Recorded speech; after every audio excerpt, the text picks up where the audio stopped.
Now she was both fair and handsome. Her neck, it was just like a swan, and her hair hung over her shoulder, tied up with a black velvet band. Oh, her eyes, they shone like diamonds. Gareth Davies-Jones is a British folk singer-songwriter and producer. His name sounds like he should be Welsh, but he's actually originally from Northern Ireland, and he works out in Northumberland. His professional career started in 2004, and he's released somewhere between 10 and 15 albums, several of them with interesting collaborations, including African musicians. He sometimes crosses over between Christian and secular stuff, and has a particular focus at times on Christmas music. Hi, my name's Dan. So most of the videos on this channel are reviews of albums that are on a list of the 3,000 greatest albums of all time, according to Acclaim Music, at a snapshot they took in 2019, and I'm working my way through from the number 3,000 to the number 1. Hopefully, if I get that far, I am just at this point in time pretty much exactly 1/3 of the way through. I regard myself to have finished my apprenticeship, and I'm moving on to my journeyman stage with this. So the middle 1,000 I'm going into. However, all that is just by the by, because this album isn't one of those. This album is, sometimes I jump off that list and do a review of an album that just because I want to do it. And this is one in a series that I call Hidden Gems.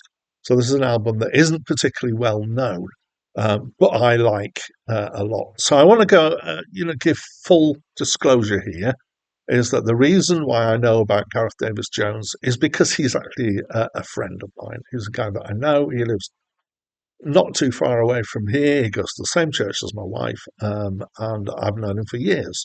So having confessed to that, I've still tried to give it an honest review.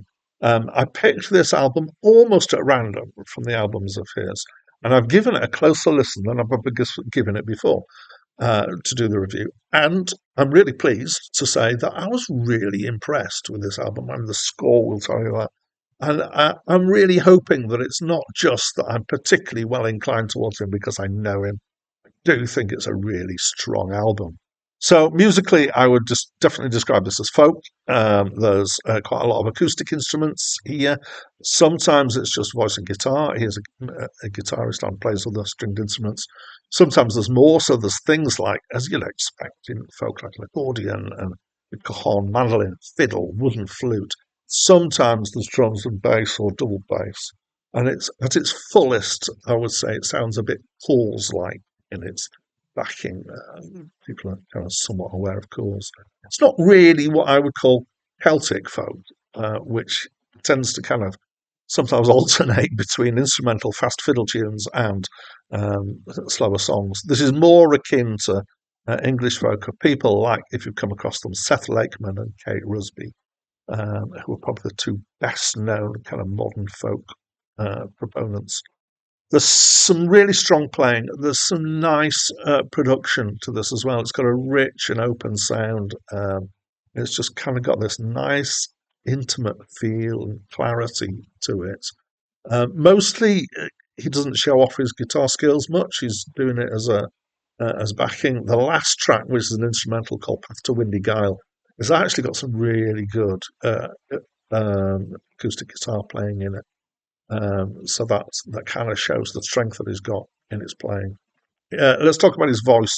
So he's got a strong and expressive voice. It's very distinctive, I think. I'm not sure I know anybody else who sounds quite like it.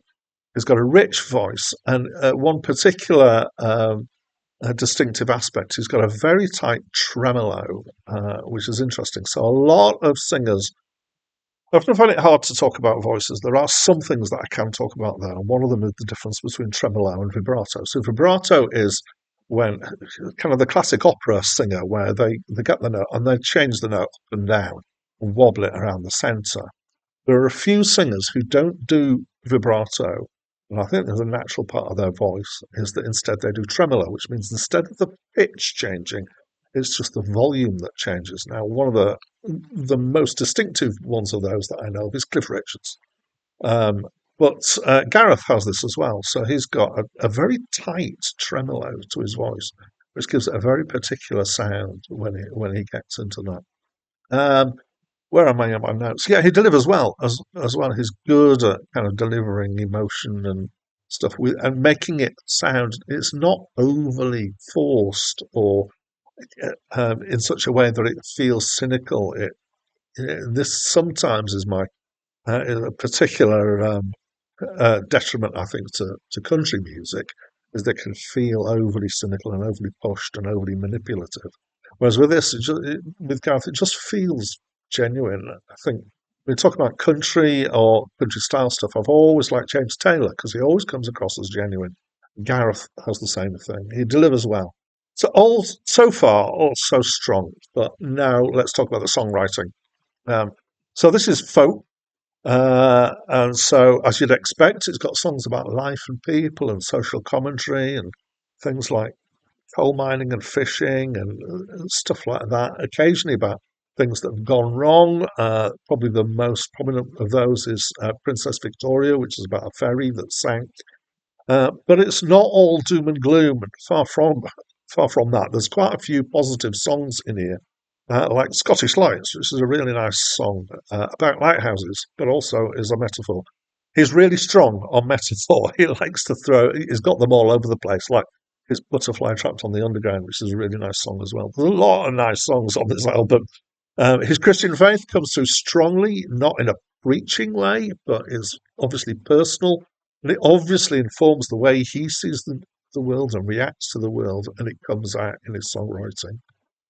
Which is a really nice aspect to it. So if that's the sort of thing that you're sympathetic towards, then I mean, I'm going to encourage everybody to have a listen to this album, but that might draw you in.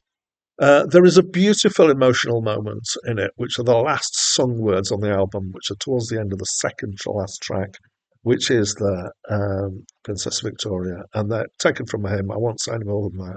But it's one of those moments that goes, oh, yes, there's something really strong there.